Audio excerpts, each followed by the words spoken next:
Being married to an unbeliever can be one of the most difficult challenges in a Christian's life. Marriage is a sacred covenant that joins two people together in one flesh. It can be very difficult for a believer and an unbeliever to live in peaceful harmony. If one partner becomes a Christian after the marriage, the inherent struggles of living under two different authorities quickly becomes apparent. Often Christians in this situation will look for a way out of marriage, convinced that this is the only way to truly bring honor to God. His word, however, says the contrary. It is very important not to be content in our situation, but also to look for ways to bring glory to Him out of our challenging circumstances.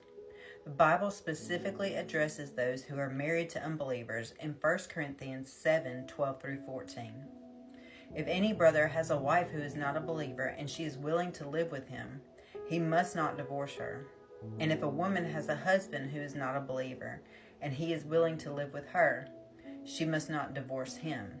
For the unbelieving husband has been sanctified through his wife, and the unbelieving wife has been sanctified through her believing husband.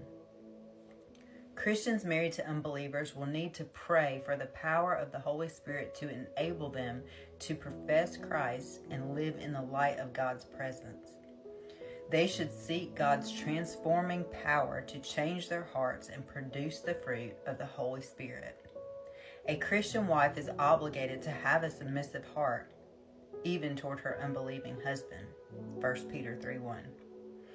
And she will need to remain close to God and rely on His grace to enable her to do so.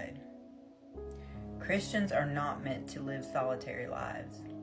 They need to find support from outside sources such as the church and Bible study groups. Being married to an unbeliever does not alter the sacredness of the relationship. It should be the priority of every Christian to pray for his or her spouse and to set a good example, allowing Christ's light to shine brightly. May the truth be found in 1 Peter 3:1 that an unbelieving spouse is won over by the hope and the goal of every Christian who is married to an unbeliever.